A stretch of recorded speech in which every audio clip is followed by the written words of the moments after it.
really small changes to the radius can have a really large effect, because whatever you change the radius by, you got to do that to a power of 4. So this actually has a really powerful effect on resistance by changing the radius. So looking at tube 1 and looking at tube 2, which one has more resistance? Tube 1, it has a longer length and has a smaller radius. So this one has a large resistance, small resistance. All right. Now, is viscosity going to change a lot? Is your blood viscosity going to change a lot from day to day? Not really. Is the length of your blood vessels going to change a lot from day to day? No, not really, right? Unless you can grow and shrink at will. Probably not, right? But what's going to change from day to day? The radius. The radius is going to change from day to day, right? You have vasoconstriction, you have vasodilation, right? That's basically the radius increasing when it comes to vasodilation. It's also radius shrinking when it's vasoconstriction. And so those are the places where you're going to see a lot of the resistance change coming from this, where you see the changes in radius here. And so we can summarize, that flow, volumetric flow rate specifically, is proportional to the pressure difference, the pressure gradient,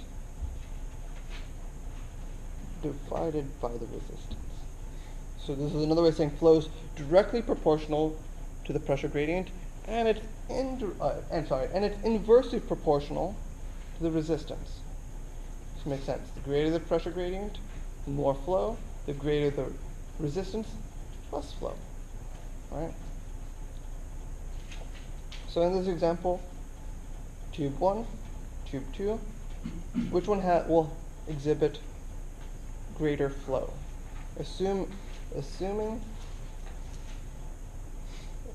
same delta P, which one's going to get you a greater flow? 2, right? Because it has a greater radius, has less resistance, so it will get you more flow, right? Now what happens if this tube was longer? Can you tell which one's going to get you more flow? You don't know. It depends on how long that tube is. It gets wonky, right? Because then, sorry, oops, I meant this one. If this one gets longer. If this one gets longer, then you have contradicting values. Which one has more resistance? You have to calculate it. I won't give you a question like that, but I'll give you more questions that are really obvious like this. But yeah, you should keep this in mind. Radius is the main thing that changes the resistance, and then you can have pressure differences that will create flow. So these are a balance between the two. Pressure differences that you will probably see coming from your heart, sometimes the arteries, and the resistance created by the changing of the radius of your blood vessels. Okay, yeah? Does either one of them address the speed of the flow through? Well, since the surface area here, the surface area here is the same, the velocity is going to be the same. The velocity between 1 and 2 is going to be proportional to, velocity is proportional to the flow rate, right? So since this one is going to have a higher flow rate, chances are this one's going to have a higher velocity too. See, I would think that would be less velocity because there's more space to just kind of dribble it before the other one would shoot through. It's the same amount. If you assume the same flow rate between 1 and 2, then yeah, 2 is going to have a slower velocity, but that's because it has a larger cross-sectional area. But we're not assuming that. We're assuming constant. We're assuming the same pressure difference. It's a different assumption. Okay. All right. So let's actually tackle the cardiovascular system. So this first half is going to be chapter 14. We're going to be pretty much talking just about the heart and the things the heart does. And then the second half, chapter 15, is going to be talking about the circulatory system. We're going to be focusing more on the blood vessels there. So here's our heart. We're going to do a quick anatomy review.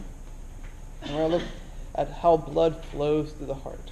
So we're going to start at the venous entry. So blood enters in via the inferior vena cava and the superior vena cava,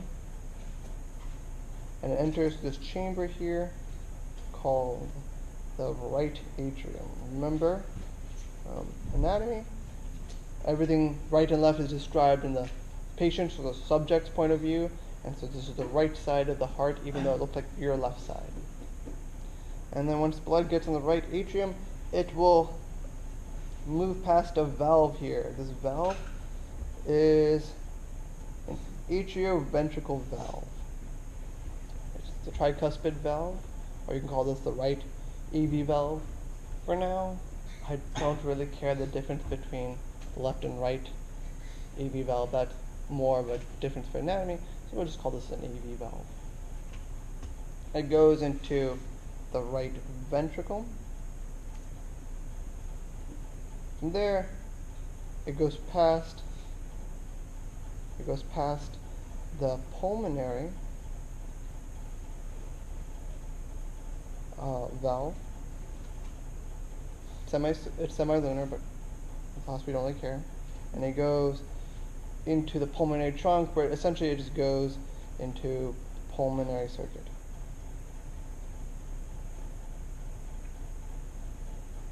From there, it enters back via the pulmonary veins. You don't even know that in this class, but it enters this area, the third chamber, which is called the left atrium.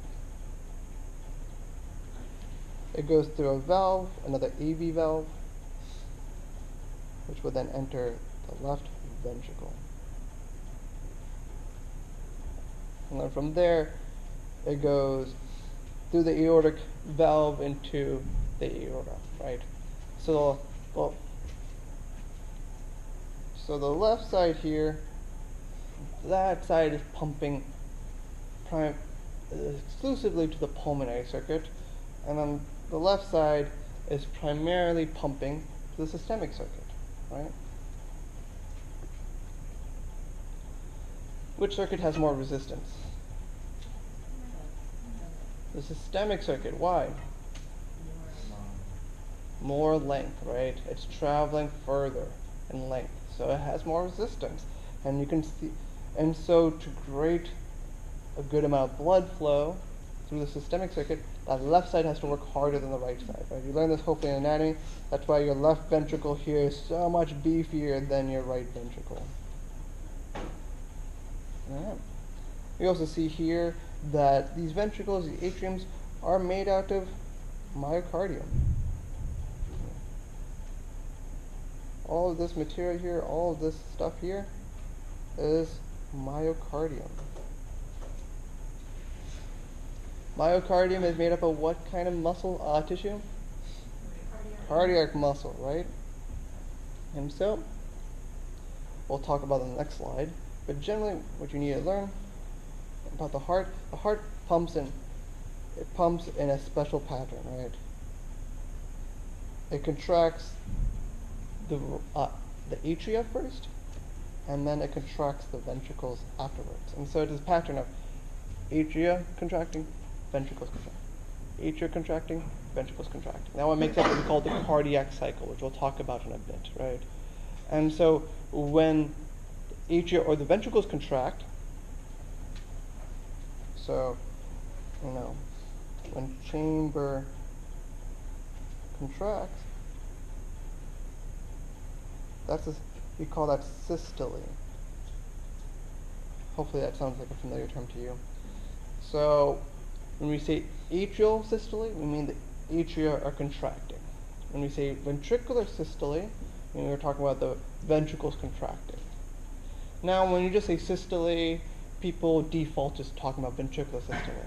People don't really talk about atrial systole too much, but just keep that in mind. When you're taking blood pressure and they say your systolic pressure is 120, they really mean your ventricular systolic pressure is 120 millimeters per mercury.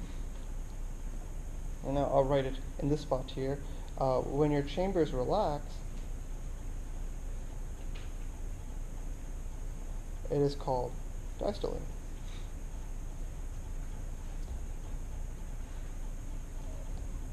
So you have also alternating patterns of systole, diastole, systole, diastole. Alright. So we'll get that into a minute, but I want to take a short break and talk, quote unquote break, and talk about how cardiac muscle contracts and mechanisms. So we talked about how skeletal muscle contracts, we talked about smooth muscle contractions. Now we're going to talk about cardiac muscle contractions. And so what happens here is we get what's going on here? We get an action potential that travels across the sarcolemma, the cell membrane of the cardiac muscle, and it travels down into the T-tubules. When it gets into the T-tubules, it will open up this calcium channel that will let calcium into the cytoplasm, into the cytosol. So action potential opens up a calcium ion channel, let extracellular calcium flood into the cardiac muscle cell. From there, the calcium, so we have calcium here. Calcium is now in the cytoplasm. It interacts with the sarcoplasmic reticulum, and it will open up the sarcoplasmic reticulum, which will then release its own calcium into the cytoplasm. So we have this cascade event. Calcium comes in extracellularly into the cell, which will then trigger sarcoplasmic reticulum to release even more calcium. So we call this phenomenon the calcium spark, where calcium basically